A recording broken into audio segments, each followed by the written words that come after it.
which you have to deal with, whether this part is part of yourself or part of somebody you carry with you, somebody with whom you haven't got a situation finished.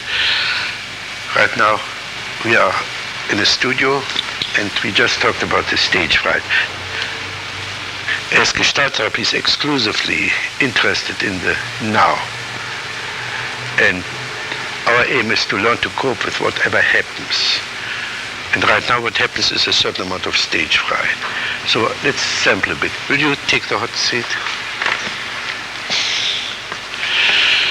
And tell me how you experience your stage fright. My hands are very cold and wet. Yeah. Very wet. And I have this little paper. Can you imagine doing this to me? Tearing you? Yeah. Yes. Now come, tear me apart. I'm scared to death. I'm scared of you, I Now guess. put me in that chair. And talk to you? Yes.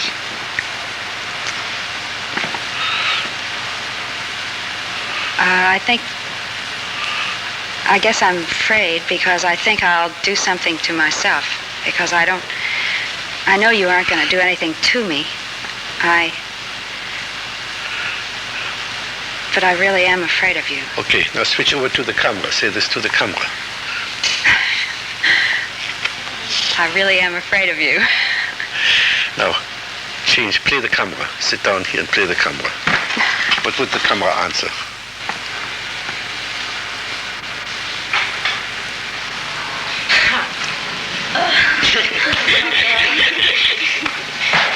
If you had some words, some feeling as camera, what would you say? Talk to that girl that was so frightened. I see you sitting there.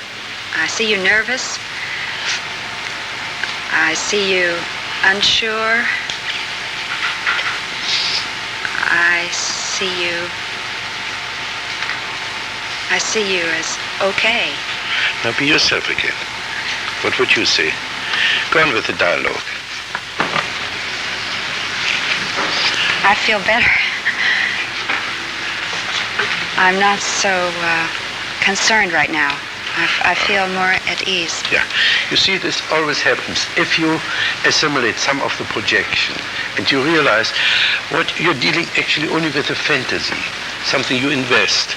And if you take back what you have given up, whatever energy or experience you have disowned, given to the world, and it becomes your own, then you grow. You integrate this foreign material. All right, will you try this? Change the hot seats. My hands are very cold and wet. And I'm going inside very fast, right there. But otherwise I feel supernaturally calm. Supernaturally calm. Yeah. So it might be that your calmness is phony. Yeah. All right. Now close your eyes. Withdraw into your body. What do you feel physically? Hammer, hammer, hammer, hammer. Right there. Can you exaggerate this hammer, hammer, hammer? Make noises with it. Loud. Do this Sure feels better. That's right. Very good.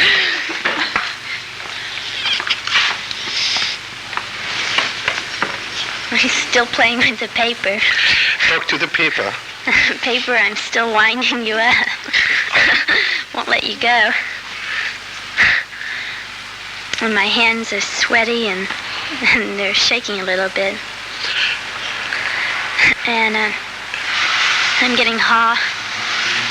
Do you hear your voice? Yeah, I'm getting scared Of what? of all those people out there watching me. Tell this. Stood there. I'm scared of all you people out there watching me. Now change position. You're one of the people watching you. Say, I am seeing you I'm seeing you, and you should be scared. Especially if, like, my parents are watching or something like that, and I say something, and it may hurt you. Okay, change seats again. Talk back. I've got a lot of hostility against the whole crowd and my parents. Express your hostility. Express it on this piece of paper. Well, I like to wind them all up. I mean, Tell this to us. I like to wind you all up. Now, in this course, I noticed that you have disowned your eyes. Instead of having eyes, the eyes are in the outside world, and they are looking at you. Yeah, right. Now, could you try to discover your own eyes and tell us what you see? Use your eyes now. What do you see?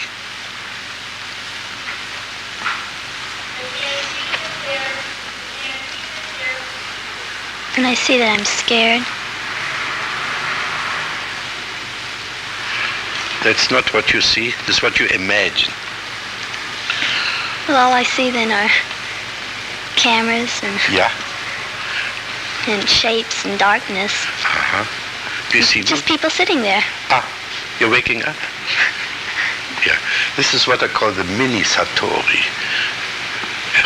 It's in contrast to the great Satori, the great waking up. This is a little waking up. Suddenly one wakes out of a trance like you're being persecuted by the eyes of the world. Yeah. All right. Let's deal with your stage fright.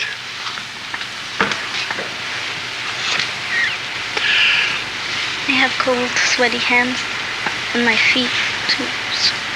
My toes are separated from my body. I can't feel them at all. Talk to them. Toes, why are you so cold and dirty? I feel the sandals, shiny and smooth. I want to crack my toes. I feel confined by the sandals. Now let your toes talk to the sandals. I feel confined by you. Let me go, sandals. I want Again. to move. Again. Let me go. Scream it. Let me go. Again. Let me go, sandals.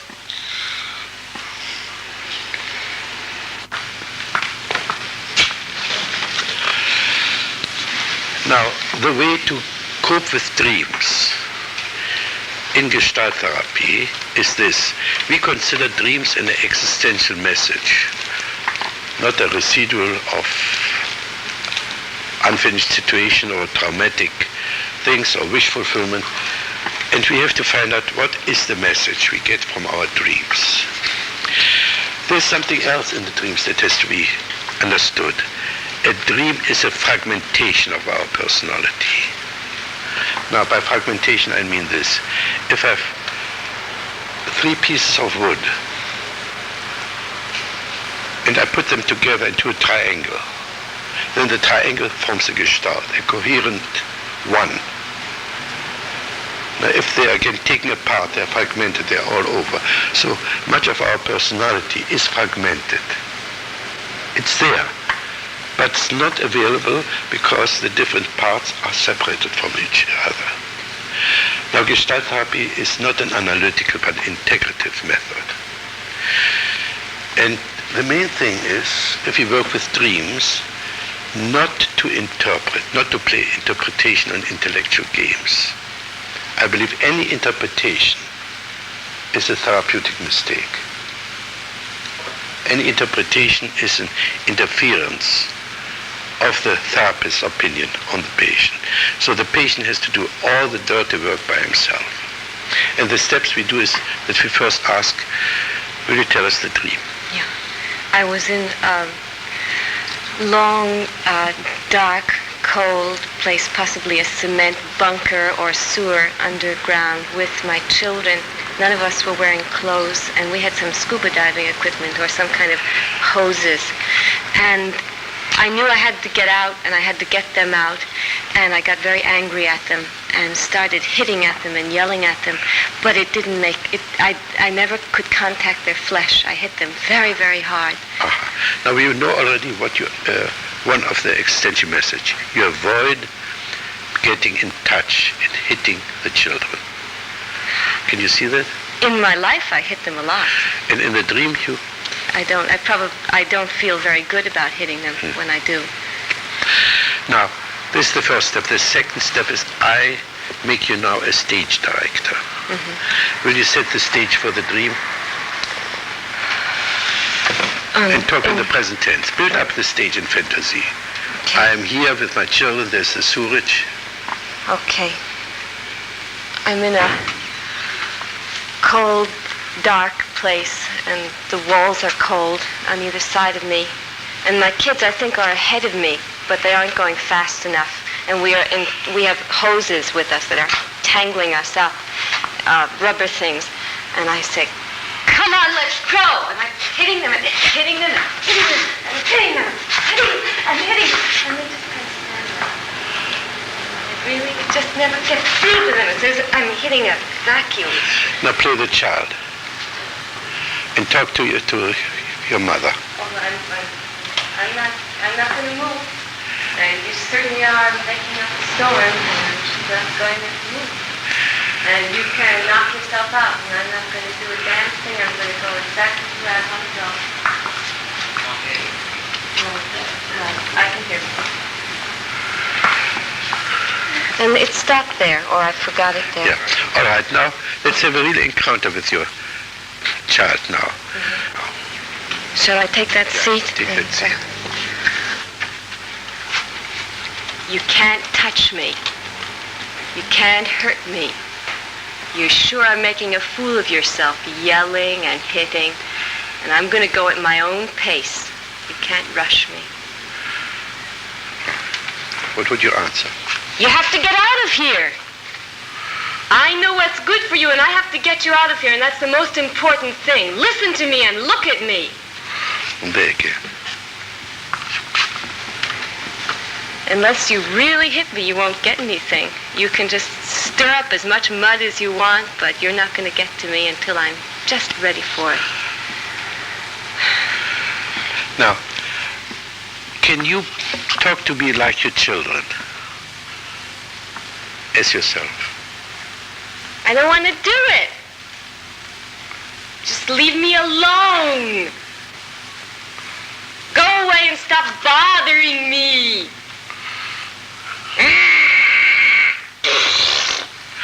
Now be your own age and talk in the same spirit, but express yourself as you are to me. You just leave me alone. You can't touch me. You can't do a thing to me. You can strike out. You can look away. You can be bored. It really doesn't make any difference. And I pick up the fact that I'm going to go like that. What kind of person are you playing now? What kind of role? It's a mixture. It's very haughty. Yeah. And it's a little tiny bit seductive also. Yeah. The dream was so powerful when it was happening. Yeah. It had the strongest physical response I've ever had from a dream, an unpleasant one. And I don't know why it isn't even stronger, why I'm not going into orbit with it, you know? Maybe it's such a stalemate. All right. Do you feel anything of this till now? I can summons it up. I'll tell you why I thought the dream was so important to me after I had it.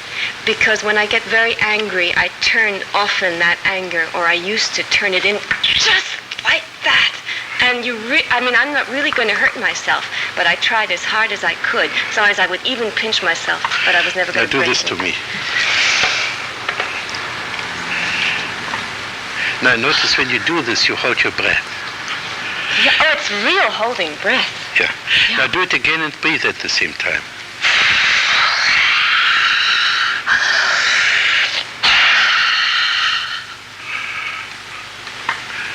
Go on breathing and make noises with it.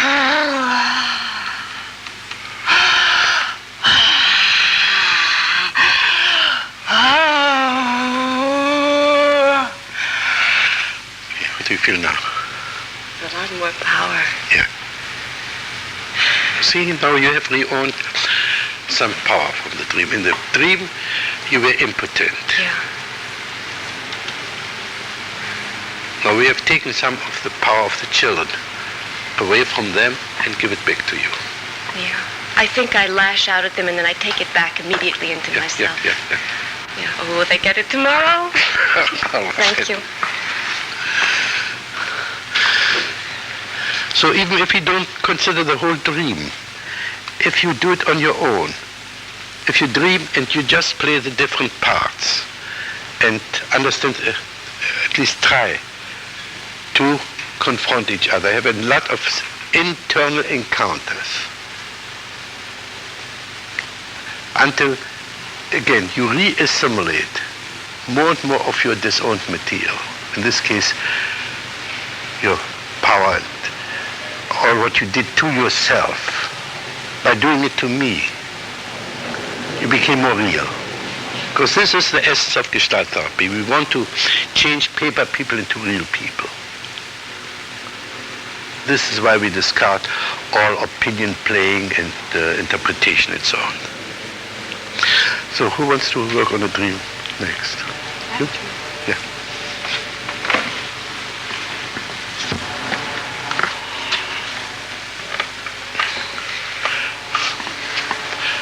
In order to make a shortcut, let's do something on the surface phony. Tell your dream and intersperse it with each sentence, this is my existence. In order to understand, this is not just a scene.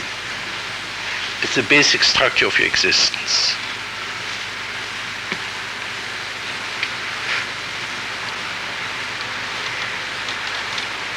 Then I should speak in the now for this dream, I think. I am on top of a tall tower.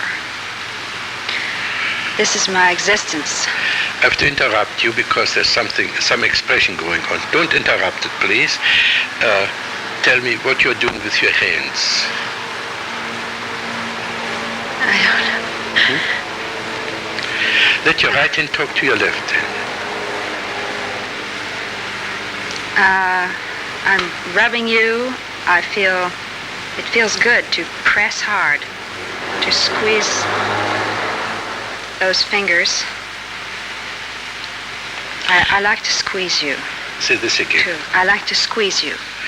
Now, what does the left hand answer? I'm passive. I like that. I feel good. Now, we don't know yet to what degree we find here a right-left split. The right hand, the right side usually expresses the male aggressive motoric practical side. The left is the emotional, the female, the receptive side. So, all right, now let's go back to the dream. I'm on top of a tower, and the tower is going around. It's a tall tower, like the tower at the World's Fair in Seattle. And it's spinning around and around and around.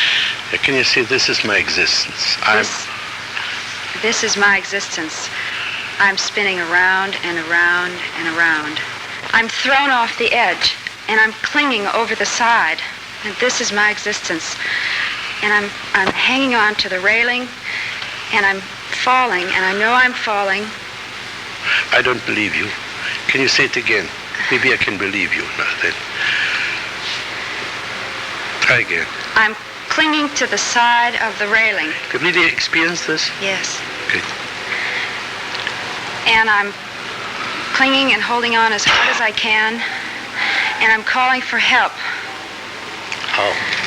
I'm calling, help me, and I'm calling my husband who's sitting inside, and he doesn't hear me. And my children are there someplace also. Now put your husband in that chair and call him for help. Bob, come and help me. Bob, I'm falling. Come and help me. Please come and help me. Do you hear your voice? Can you hear your voice? Say it again and see whether your voice expresses what you feel.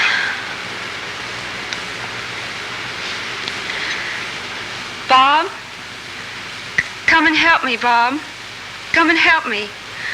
I need your help, Bob. I need you. Say this again. I need you. Again. I need you. Again. I need you. What does he answer?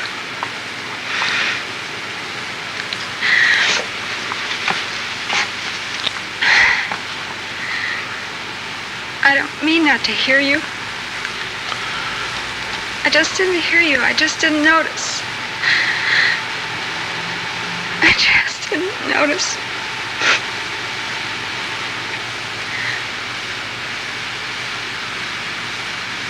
I want to help you. Take your seat again.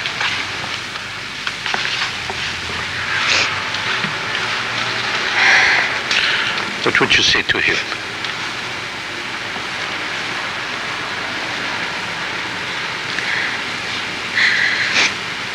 I'm mad because you don't hear me.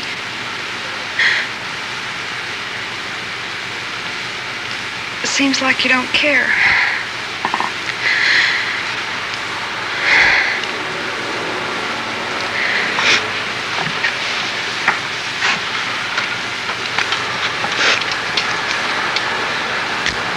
I do care, Bobby. And this again. I do care, Bobby. Again. I do care, Bobby. Change again.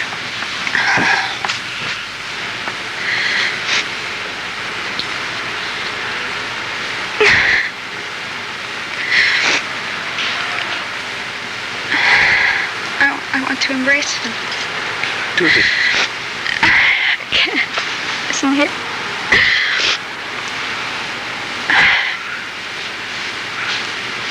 Did you get the message?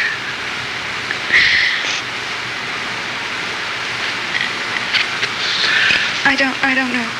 But you understand, Yeah. there's something wrong with your communication. Yes. And you play the blaming game. He is to be Yes. blamed. Yes. It could be that you don't know how to touch him, how to communicate with him. Well, there's so much more in the dream. You are desperate, clinging, and so on.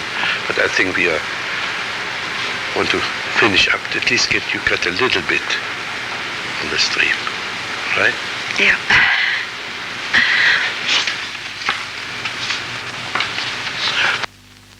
We started out being involved with the situation here, and everyone had stage fright. Now when some other gestalt emerges, like the dream work, you get so involved in your own happening, then the background recedes. You become real in a different way. Now one could take one dream and take up every little item, not just the different people, but the different things.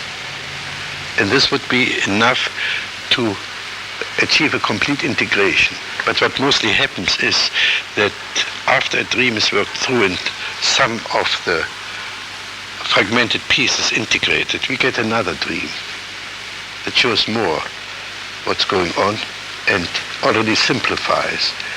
You see, especially when you have these nightmares, which are the real frustration, self-frustration dream. And you stop frustrating yourself, you stop interfering with yourself. Then you start to blossom out and be in touch with the world and so on. So let's have another try at dreams. Will you come? Now again, go back into the dream. As long as you dream, the dream seems to be absolute real. The most absurd dream appears to be real, and this is absolutely justified because what you dream is real. It's a different language. So what is your dream? I was in a department store, like Macy's, but Just talk already in the present tense. Enter the dream. I'm in a department store, but it doesn't have any limit to the floors. It goes on and on and on. You can go up the escalator. My mother was waiting outside in the cold, and she was hunched over in a black coat. And I went in to go shopping, and You see that you immediately kill the aliveness of the dream, and well, I don't yet expect from you a real cooperation, and also the dream confirms this. But at least try to stay in the present tense. I'm in a department store. Your mother is waiting My outside. mother is waiting outside. She's in a black coat. I go inside. What are you doing with your left hand? I'm chopping my leg. You're chopping your leg.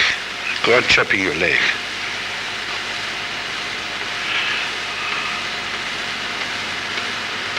Who else do you want to chop? My mother. No, chop her.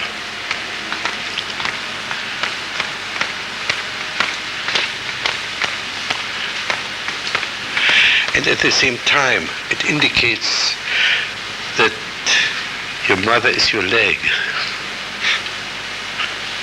All right, now let's start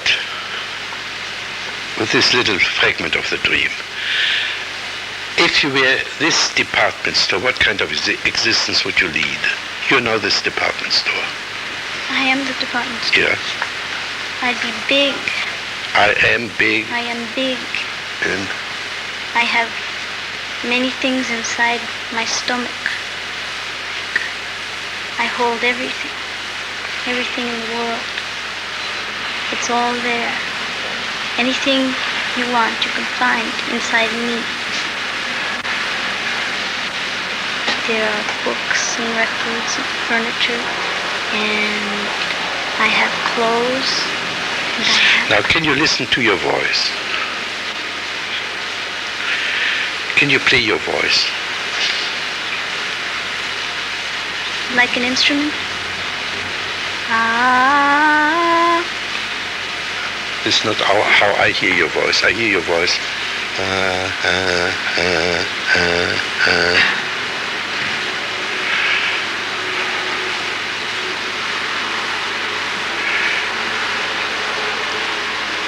I can't hear it. That's right. You don't hear your own voice. You don't hear. All right. Now, be your mother. Nanny, Julie, where are you? What are you doing? Why don't you call me? Talk back. Because I'm not you. I'm not you. You don't have to know everything that's happening in my life. Change seats. But I'm alone now. I don't have anybody anymore. Now go on writing in the script between you and your mother. I have to be myself. I want to tell you, because you never listen. But I have to live my own life. I'm not you. Does she hear you? Does she hear you? What? I don't think you're me. I don't expect you to be like me. I have my own life. You know that.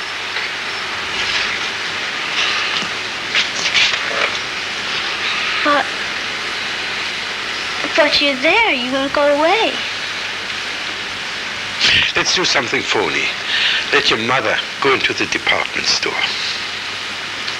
See what she would experience there. Play your mother in the department store. Well, Judy, look, here's a nice dress. Don't you think this would look good on you? It just will make you look older.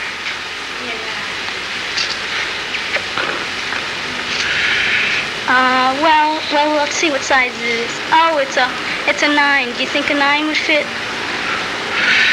Okay, now you are allowed to talk back to her or talk with her when she says, wouldn't this fit and so on. But I don't like that. I don't like the color. But you, what color do you want? I want red. But you look terrible in red. You know you don't look good in red. Are you aware how much more alive you are when you play your mother? Yeah? Then your voice at least has some kind of quality.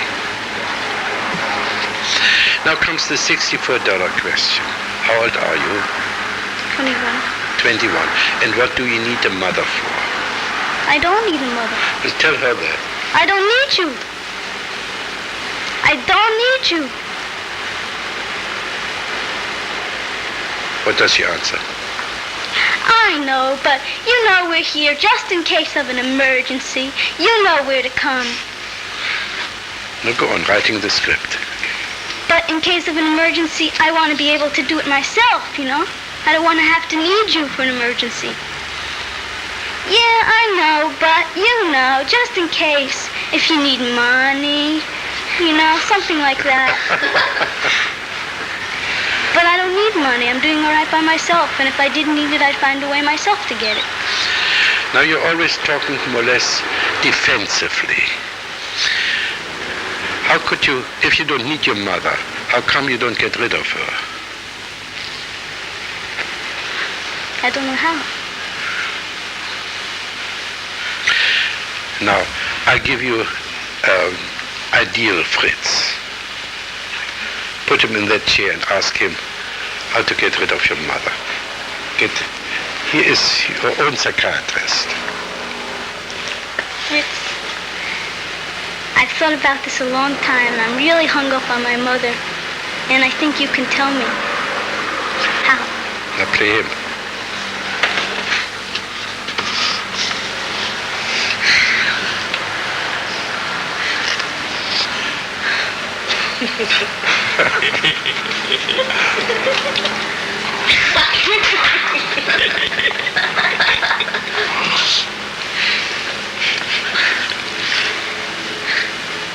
Make me your mother.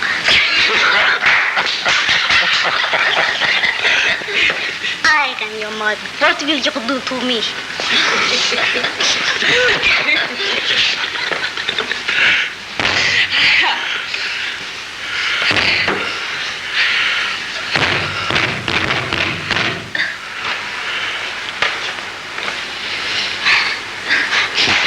What do you feel now? I killed my mother. Yeah? Okay, now play the dead mother.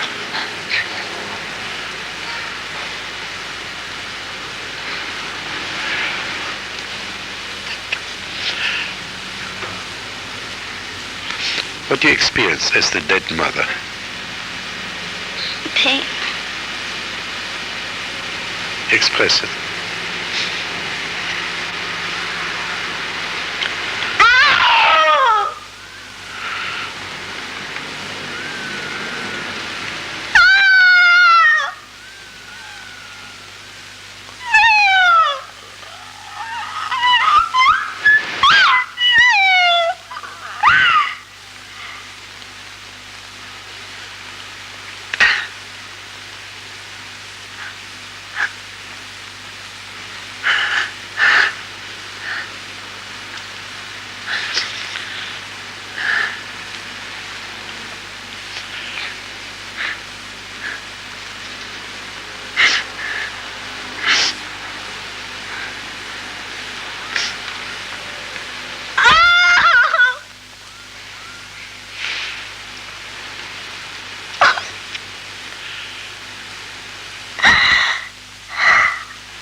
Have you any idea what happened? I don't have an idea.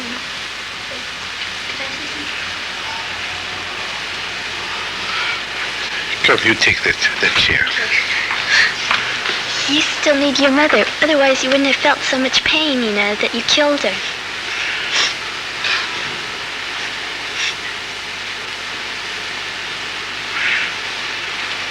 You see, you're thinking for her. And all this interpretation, thinking for her, help to prevent her from growing. Right. This is exactly what we're trying not to do. We're trying to frustrate our patients. We want to force them to develop their own potential, to learn to stand on their own feet. So we try to give as little support as possible. If she doesn't know what happens, I don't know. I can only fantasize and might give completely misleading suggestions.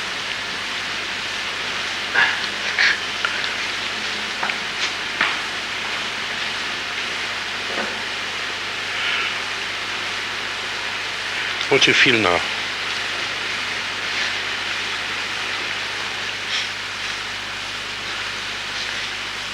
I still feel cut off You feel cut off. From whom? from myself. I can't breathe. Close your eyes and enter your body and give us exact detail how you prevent yourself from breathing. Can you take responsibility for what you're doing to yourself? I'm closing my throat. Yeah. I'm holding in my stomach.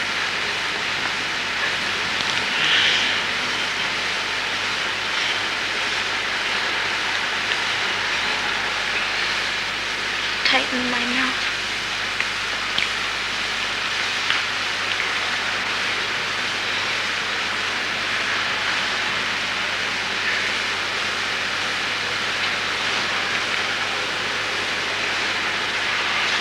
Knotting my stomach. What are you doing in your stomach? Knotting it up. Yeah. Now, can you do all this, what you're doing to yourself, to your mother now?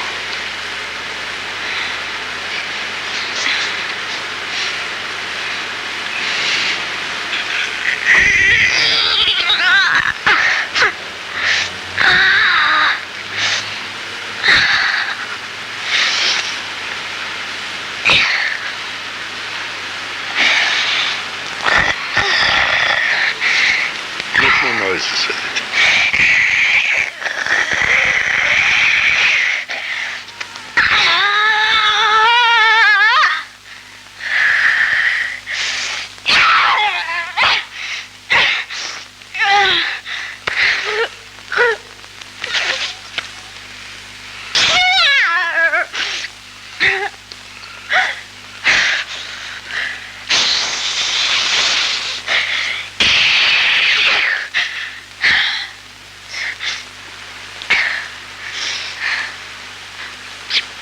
What do you feel now? Feel better. I feel like a witch. Yeah. Now, make you a witch. What could you do to me?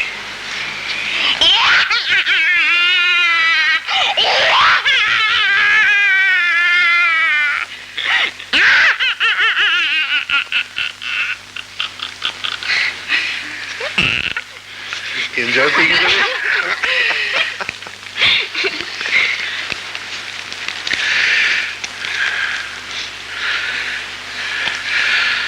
Okay, that's as far as I want to go with this dream.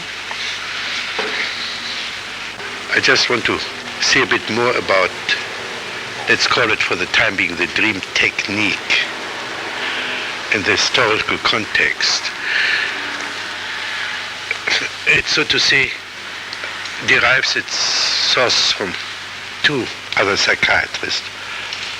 One is Moreno in the psychodrama. The disadvantage of Moreno's psychodrama is that he has to pull in other people, and then the role is falsified by the uniqueness of that other person. If I let the person himself or herself play the different roles, then we know we are at home. The other father of this technique is Carl Rogers. Oh, first I have to say there's another difference between the Moreno technique and this one. Moreno usually confines himself to people. But there's so much invested in the objects. So if we make the objects alive, and I can't go now into the relationship to the deadness of a person, and again we have more material to assimilate. Now the other person is Carl Rogers, his feedback technique. Only I don't use just sentences for feedback. I feedback the experience. And make people listen to each other. There's no other choice. Fighting or listening. If the UN would listen instead of fighting, we would have peace. But who has ears, who listens?